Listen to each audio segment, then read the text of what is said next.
All right, so does anybody out there, do show the slides up, correct? Anybody? Good. All right, thanks, Anna. Okay, so tonight what we're going to talk about are financial services, saving plans, payment accounts. A lot of this stuff is you know, majority are probably pretty familiar with it, but we'll go over some you know different intricacies. I again, everybody's got a different way of attacking this problem. Everybody's got to deal with, banking services to basically get through life, and some ways are better than others, and some are certainly cheaper, more efficient than others. Um, but we'll talk about that as we go. So, the learning objectives are as written up there. Yeah, but mainly it has to do with the different types of financial institutions that are out there, and to kind of compare and contrast. And the thing is that a lot has changed. Banks, as they've become more consumer oriented, have merged a lot of services they offer. And it used to be, you had certain banks that just did savings, and other banks, were more of a full service bank. But now things are blurred completely. A lot of you may only use a credit union, which in years past that wouldn't have been possible. You needed to have some sort of full service bank in there. Well, now there's a lot of credit unions, a lot of savings and loans that can do pretty much the same things. You will once in a while hit a problem just because they operate under different rules, or sometimes they'll even have different insurance in terms of if there's a bank failure or savings and loan failure. But that stuff isn't happening too often, and for the type of money that most of us are dealing with, we're completely safe in any of those institutions, because the rates typically for the insurance is about 250,000 per person per account. So if you're fortunate enough to have a half a million in savings and cash, well, then you would want to put it in two institutions. But more than likely, if you've got that kind of money, you're going to be diversified, and you're going to be in some sort of investment. And guess what? Investment stocks and stuff are not guaranteed like that. There's no federal, protection behind them, but there is the company themselves, the corporation, the brokerage who's got other requirements. Cash management strategy. Like I said, banks, savings and loans, credit unions. Again, all those things are blurring. And if you can find a bank that's convenient enough to offer all those services in one place, that might be the best way to go. But believe me, we've all had bad experiences with banks, certain banks here or there, and there may be certain banks that you will go out of your way not to deal with. I was fortunate enough to be in the military and had access to USA. I'm not pitching any one company, but somebody like them is pretty good, because they do pretty much anything you want, and a lot of times they're more convenient. They can do things that the local bank, the brick and mortar banks, won't even begin to do, because they have to deal with people who are overseas and stuff. So anyway, a lot of times my requirements are a lot probably stranger than your requirements, in terms of overseas money transfers and things like that you probably don't need to deal with. But also some of these banks too, this one in particular deals with insurance, they deal with investments, all that stuff. So for me, I just find it easier to get one statement from one bank. But if you're having to pay service charges and do other things to get that kind of convenience, then you're probably better off not doing it. Okay, so cash management strategy, and here's some of these common mistakes. If you're subject to this kind of stuff, impulse buying and credit cards. I talk a lot about using credit cards because they're powerful. I mean, if you use them correctly, I've got I guess I shouldn't say the name, but SPG. Anyway, it gave me 30,000 free miles just for opening an account. I put my daughter's tuition on it down at Auburn, racked up a whole bunch of miles, and it came with no fees and all that stuff. And then I will cancel it in 6 months and never carry a balance on it. So if you're in that kind of situation, that's great. If you're going to be somebody who's going to be carrying a balance, then all those airline miles and all that other stuff, you're better off not.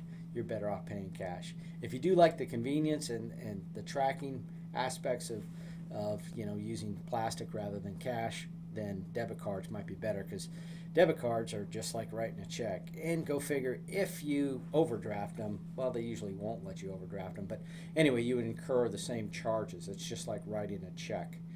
And they can do goofy things like put holds on your account when you're using a charge and all that kind of stuff. So we'll talk more about that as we go. But you do need something that's got some liquidity, and you should be paying for current expenses with current money. Obviously dipping into your savings or putting things on a grocery or putting something like groceries on a credit card unless you pay off that balance every month. That's not a good strategy, and within a few months to a year, you're going to have some real problems.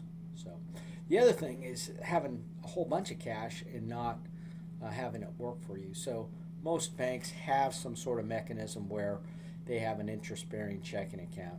Again, you usually need a minimum balance, and again, if you don't maintain that minimum balance, they might start charging you for a service fee for that account. So, you have to look at it. Most people will get to a point in their life where you'll have different accounts for different things. And like I say, if there's, and my bank, for example, again, I transfer between in this case, a Denali Alaskan account and a Wells Fargo account just because sometimes you need, a local bank. And anyway, I can do the interbank transfers, and it's done in 3 days for no charge. So, it can all work. And the banks with the ACH, the clearinghouse type transfers, they get done in 3 days and they're free of charge typically. Whereas if you have to wire money is, you need to have that money there pretty quick, but it'll transfer in the day, and it'll typically be $20 for a domestic and $35 if you're going international. So it's things to think about. You have savings, payment services, borrowing, others. So these are different services that they offer. A lot of times people get associated with a financial institution because me and Wells Fargo, I wouldn't normally have an account with Wells Fargo, but that's who my mortgage got sold to, and so you end up in that sort of service. Also, payment services. Checking accounts or demand deposits. They come out exactly, they're current. There is no credit in those types of situations. Other things that they can offer you, again, you have to compare the services amongst the banks. I don't know how many of you looked at the homework, but that's kind of going to be the homework assignment for this week, to look at your bank and just look at sort of the position you're in with your bank as compared with the competition. It doesn't hurt to look across and see what works better. But there's so many little fees and stuff. It's very hard to evaluate them together. Better banks, for example, will refund ATM deposits when you use it at a different ATM. So when I get charged $3, my bank at the end of the month will give me that $3 that I got charged back. And there's certain services like that at the end of the month, they can add up to a lot of money if you're making those kind of transactions. They do talk about trusts in the book. A trust, some of you may be involved in this sort of situation. Generally, it's for the very, very young or very old, where somebody's not of legal age, and their money is put in a trust, or they're getting quite far along, and somebody else is managing their money for them, and so a trust account would be set up. Not a big deal, and if you need that sort of application, the lawyer will explain it to you when you go through that process. Asset management accounts. This is where, with a single institution, you can often have a variety of accounts. Typically, you'll always have a checking account, and that's the demand deposit. Not a good place to stash a huge amount of money. One, because it's fairly available in terms of fraud. I don't like to keep a whole lot of money in that account, nor do I like to keep a whole lot of money in that account because it's not bearing interest typically, or not much.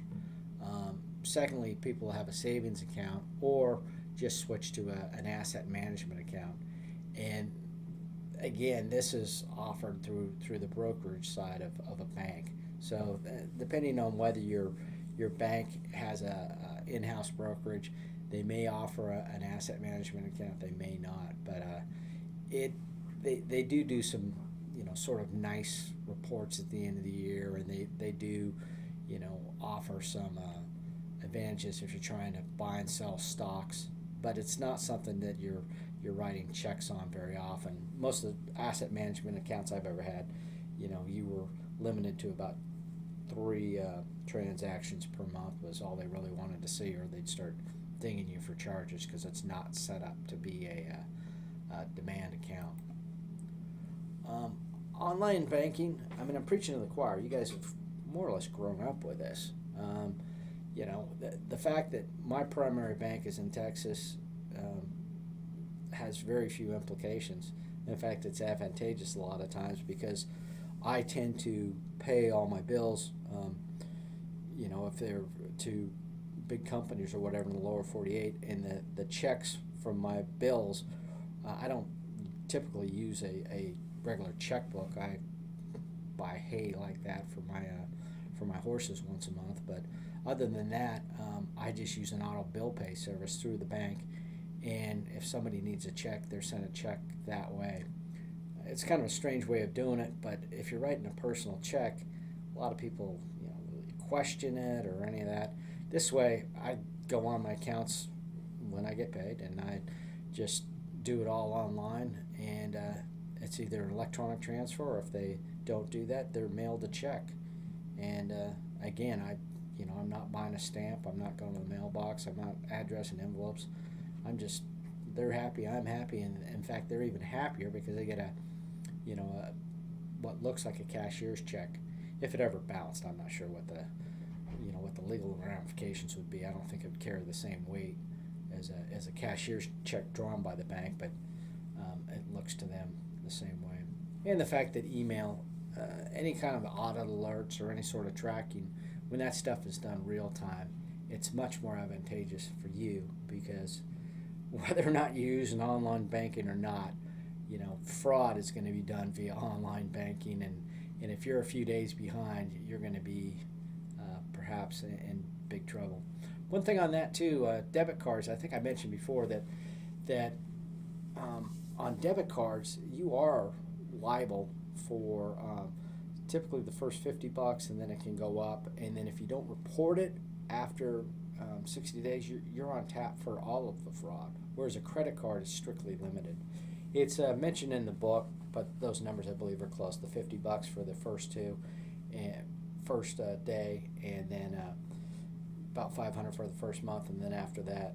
So anyway, if there is fraud taking place, and it will happen, the quicker you get on top of it, the quicker the bank will, at least my bank has typically always waived any of those fraud charges. But you need to let them know about it. A lot of times they act like it's in your best interest with the credit cards to, they're protecting you for fraud, when in reality they're on the hook if it's a credit card for fraud. And so, but they want to try and enlist your support as much as possible. Other things about it, privacy and security, you're almost forced to do online, so you necessarily can't get away from it. ATM fees, I don't use ATMs very often, like I said, and if I do, I use them infrequently enough where my bank reimburses me for the charges. Depositing checks and cash, yeah, again, most of us are not paid by a paper check anymore. Just about everybody has some sort of, one of the conditions of employment is that you accept automatic transfers for your pay. Overspending potential, you can do that. You can overspend whatever means you're using. And then online scams, phishing. Just today I got a pretty official looking email, and normally I would have automatically identified it, but it was from irs.gov. So anyway, I was suspect anyway. But anytime you get mail from the IRS, you're kind of thrown for a loop. But if you know anything about the IRS, they never refer to themselves as the IRS. They always call themselves the Internal Revenue Service. In fact, they're very clear. If you ever have to pay your taxes and write them a check, you can't make it out IRS. You have to spell it out. So it was just a phishing scam, and no big deal. I didn't go any further with the email, other than to open it up on my smartphone. I saw they wanted my, things like my Social Security number and all this other stuff. So it was pure phishing. The IRS has already got my Social Security number, obviously, if they ever send me a directed email. So you just, common sense will prevail. If you didn't initiate it, it's probably not legitimate. So just let that stuff roll. Okay, opportunity cost of financial services. Generally, there's a trade-off. If you are getting higher interest, like I say, there's usually a minimum balance. So you may not have the same liquidity that you typically would. Convenience, 24-hour ATMs. ATMs are now networked, so ATM convenience is not that difficult as long as the bank will cooperate somehow with the fees. If your bank doesn't, you may be forced into that sort of Wells Fargo or whatever, Alaska USA, Denali Alaska, whoever's got the ATMs where you're going. But that shouldn't be the primary consideration for setting up an account. The no-fee checking account with a $500 non-interest bearing thing, yeah, that's not the same. That first $500 is not earning interest, so that's kind of deceptive. And like I say, typically the interest rates they're paying are not that much. You're better off, capping your checking account at a reasonable amount, whatever your normal limits are, whether you need to just keep $500 in it or whether you need to keep, I don't know, a few thousand or something. And then when you're reviewing all your banking and your financial stuff, if you're fortunate to have over above that amount, you transfer to your asset management account, your savings account, and so it you don't have this big lump sum of money sitting in your checking account. Number one, that is kind of burning a hole in your pocket, and number two, it ends up in savings and where you're getting a genuine interest rate rather than a couple percent that's not keeping up with inflation. Financial services and economic conditions. You're just going to have to be aware. Typically, unless you're in investments, if you start coming into some significant money, through savings and through working and everything else, typically things like certificates of deposit and things like that are probably not going to be as attractive to you. I still think real estate is a very solid investment because of, it's much more fun living in a house than having a big chunk of cash in the bank. I also like stocks, but again, that can be sporty. Mutual funds, what they are is a conglomeration of stocks, so that's probably more appealing. But there's some diversification that you would want in terms of not having all of your money in one specific market. You don't want to have it all in real estate. You don't want to have it all in stocks. And in stocks, you want it diversified in there.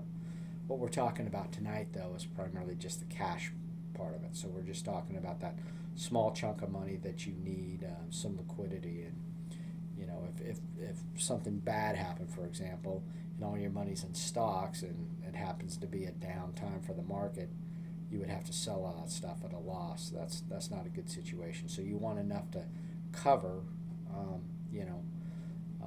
certain short-term crises without having to readjust all your investments. And so that's what they're looking at here.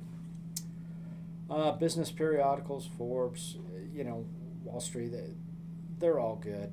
But, yeah, I mean, definitely these online resources, that's where you can get in trouble. There's lots of scammers out there, and there's lots of deceptive type banks. Unless, I was in a special situation where I knew the bank that was not located up here in Alaska.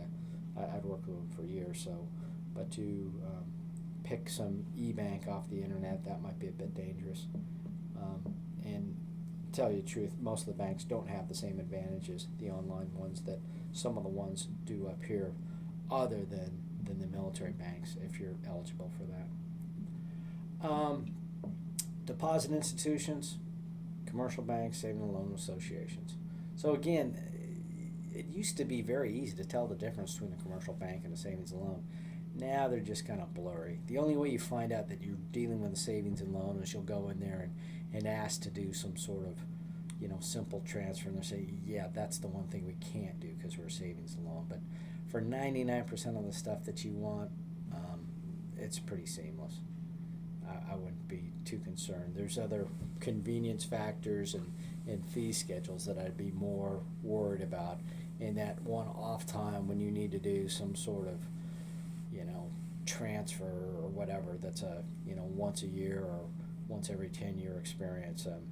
Then you can just go to, get that done as a one-off event at a different bank. Mutual savings bank, that just had to do with the ownership. So not a big deal. And then you go to credit unions, that's where the ownership is amongst the folks. There's usually some sort of, you're usually part of a credit union through a school, through a, your employer, something like that. They have some advantages. You buy shares, and there's certainly certain different procedures, but there's been a lot of deregulation in banking that's taken place, and not so much recently, but about 20 years ago, a lot of these walls came down that allowed banks and credit unions to kind of get in each other's business. So the lines are blurred now. If the credit union is offering you great fees or low fees, and they have the convenience for you, and perhaps a better interest rate, then certainly you might be able to get by with them as maybe even your sole financial institution. Life insurance companies, investment companies, now they're getting away from the core competency. Life insurance companies up here, you aren't going to have the huge ones with a central office here in Alaska. And investment companies, that can work, but most of your big banks will have that sort of blended services.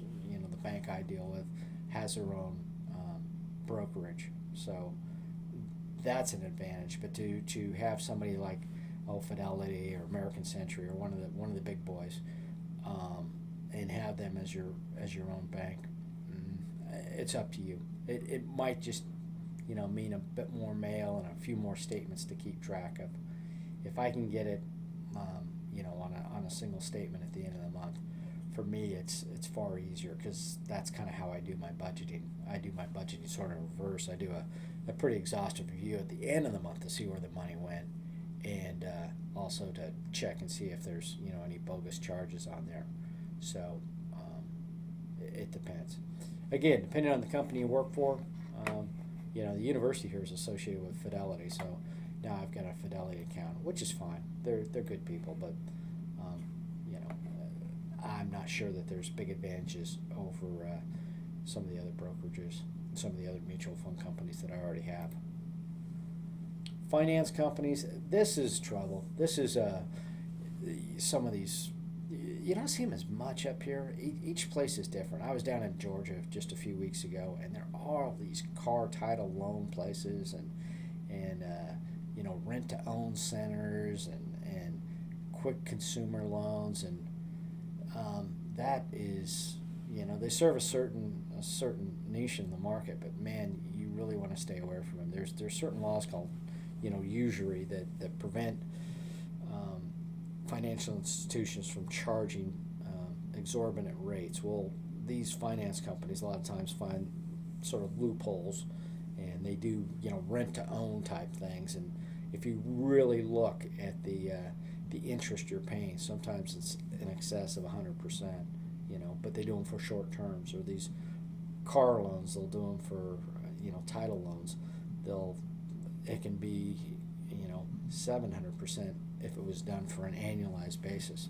Now again, they only let them go for a month like that, but just the same, those guys are not people you want to deal with. A better plan is to, well, even in this case, to even put it on a credit card. And a credit card is they're going to rip you off if you're carrying a balance, but these guys, they make the credit cards seem reasonable. So be aware of and do your best to stay away from straight finance companies. It should be a bank or some traditional financial institution that you're dealing with. Mortgage companies, completely different thing. But again, mortgage companies are, typically integrated with some of the big banks, and they provide a service. And the thing about mortgages, if you're going to get money, the interest on mortgage loans and equity loans are the only things that are tax deductible. Any of those consumer loans, any credit card loan, none of that stuff is tax deductible. So, and again, it's tax deductible. You're not going to get all that money back. But again, as we talked about last week, you look at the brackets and you will get perhaps a percentage back. If you're in the 28% bracket and you spend $100 in interest, there's $28 there. So, pawn shops, I don't know why we're talking about this. I mean, that's, if you can't figure out that, wait a minute, these guys are, pawn shops and banks are not even in the same discussion. Pawn shops are, again, they provide a service, but hopefully, you won't be in that sort of situation. Much higher fee. Check cashing outlets. This is, again, scams. They'll cash a check for you, but we used to see this I grew up in the Central Valley, California, where they had a lot of, it was all farm workers that I worked with, and none of these guys had any documents whatsoever, and they would go into a 7-Eleven at the time, and they would cash their check there. These guys had no ID, but they would only give them like 20 or 30 bucks out of their total check, and the rest of it they had to spend within that little convenience store. So these guys, not only were they not getting paid much, but all their groceries they were buying at a convenience store. So that's kind of like a check cashing outlet. There's, they charge something off the top of your check. It's not as extreme as my example, but again, no reason to be dealing with those folks. So choosing a financial institution, again, this is kind of, the homework part of the assignment. Look at the important features, and again, look at the features that are relevant to you. Financial institutions, you can come up with a list of probably 8-10 locally, and then the research and make your decision. Regular savings account. I don't really have a regular savings account anymore, at least with any balance in it. I mean, I use an asset management account and a checking account, and that's where I keep cash. The traditional notion of a savings account usually is, that there's not much activity and it's meant for savings. So you'll need some sort of vehicle to put, cash that's not in your checking account. But whether it needs to go in a regular savings account or an asset management account, I'll leave that up to you. But I find more advantages to asset management accounts because they're typically pay a higher interest than a typical bank savings account. Certificates of deposit, it's just painful to look at the interest rates that they're paying. They're just not enough. They do pay a bit more because, you pick a length of term that you're going to keep the money in there, like a 6-month CD. They pay a little higher interest, but it's not liquid. You can't pull that money out of there without a penalty. So, but it gets you better than a standard savings account because they kind of you have very strong inducement not to prematurely pull the money out of there, so they can loan that money with confidence, knowing that it's going to be in that account for some time. So this is what they're showing. Again, money market accounts and asset management accounts, that's more typically what I'm used to. Savings bonds, I don't do them. Low minimum deposits, sometimes they're exempt from state and local income taxes, but are we paying those here? No. So These things are not that popular in Alaska. They're even less popular. So anyway, they're good for gifts. People do that, but I've never found the occasion or seen anybody, advocate, financially for investing in U.S. savings bonds. Kind of like a World War II thing, it's an old relic. But you may get different advice. Everybody's got opinions. Identifying the factors used to evaluate rate of return, and that's key. Now, see, the rate of return also is controlled by that second factor, this compounding. So if somebody's paying you, like I said, on the first day of class, if somebody's paying you 10% interest, annually, that's really not enough information. If they're paying you that 10% at the end of the year, that's one thing. Say it's $100, that's $10 at the end of the year. If they're compounding that money, so they're going to pay you 10% interest, but it's going to be compounded by the end of the month or by the end of the year, it's going to be significantly more than $10. And then that following year, you're going to be starting out with let's say it's $115 or something. That money is going to be compounded. So not only are you earning interest on just that initial $100, but now you're earning interest on that interest.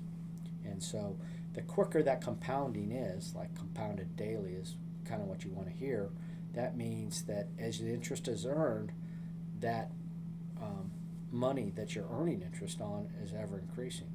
So if that makes sense. Anyway, you can look at some of the examples in the book and some of the charts, but just keep in mind that again, it's you're earning interest on not only your principal, but also on the interest, and that's what they mean by compounding. Annual percentage rate.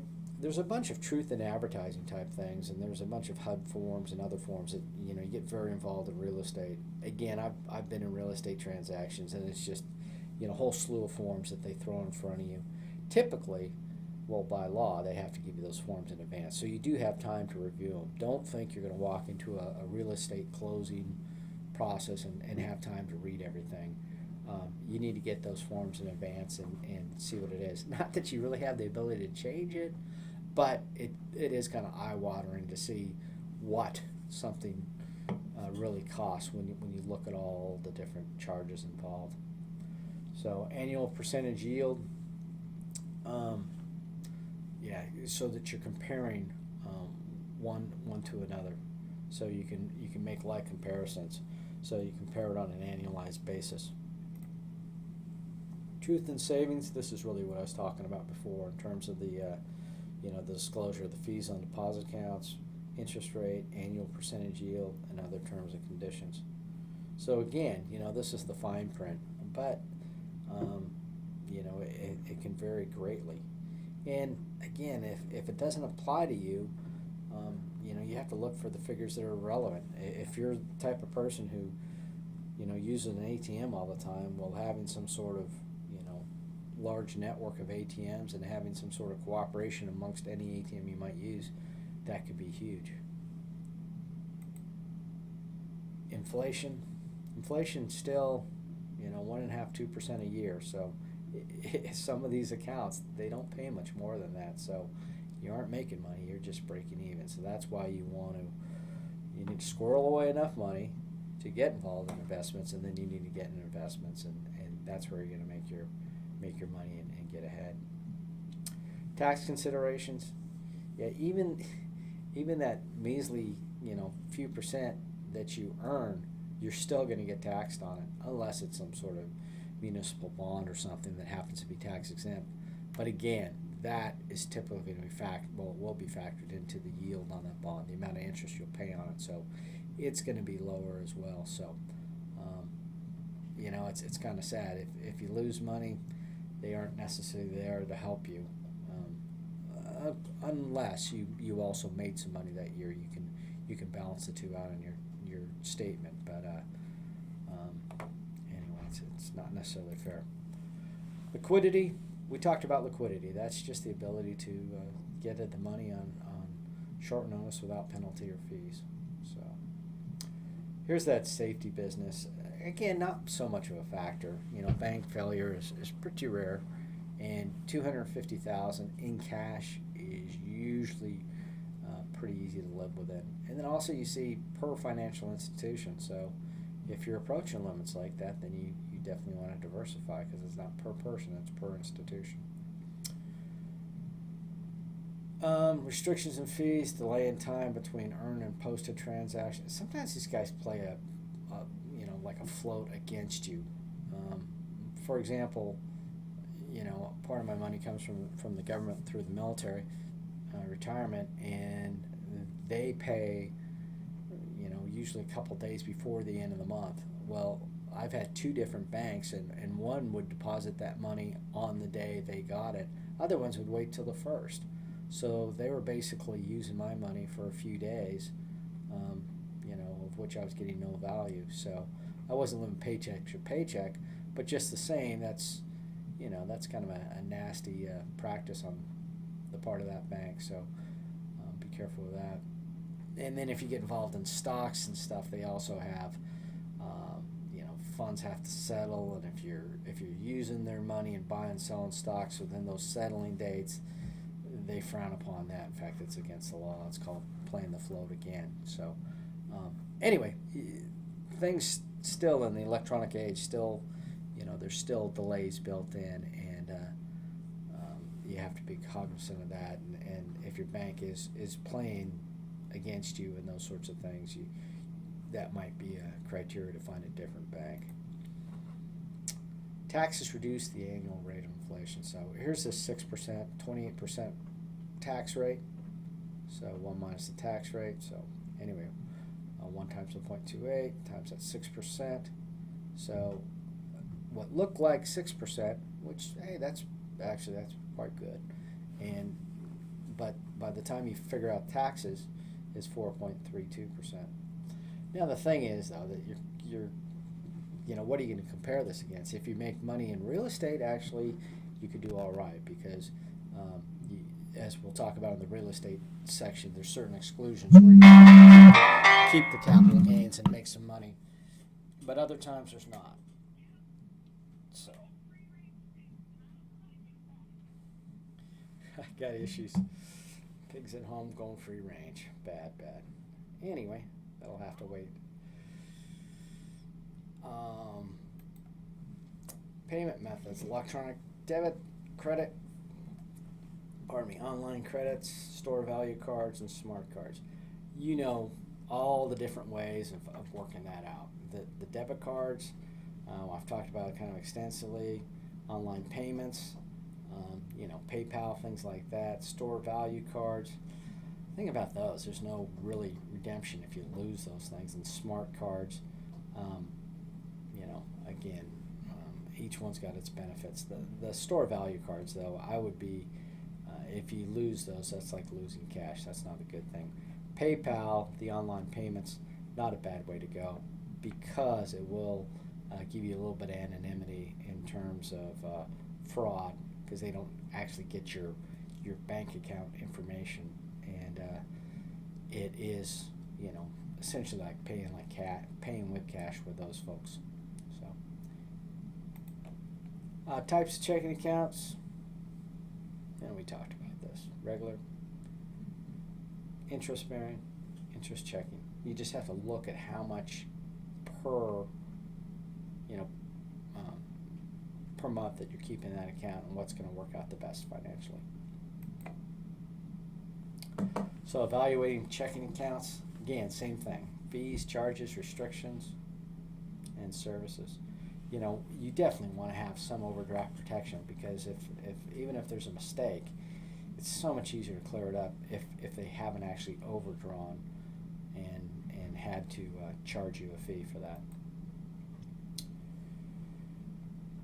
Actual writing of checking accounts, it's not that difficult. But again, I don't use my checking account checkbook. I write it completely differently. I have them come directly from the bank, and then they give me a photocopy of the canceled check at the end of the month. So there's absolutely no drama involved doing it that way. I'm not going to tell you how to write a check. I mean, it's when you go to the bank, you get the box of checks.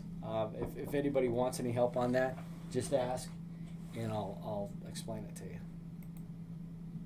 Reconciling your checking account, yes, definitely need to do that to make sure your balance stays correct and everything is up to date.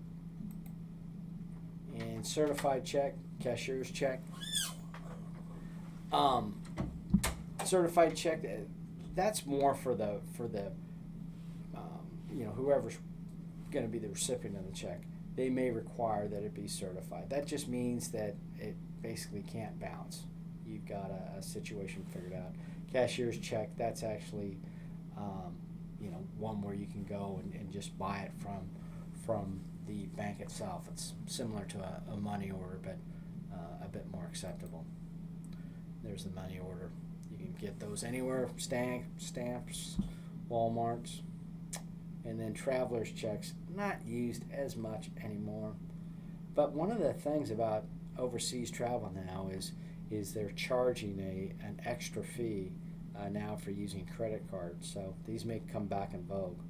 There's like a 3 or 4% foreign transaction fee that they're charging right now. So until they get rid of that, if you're going overseas, you may want some protection. And then there's your homework. Any questions?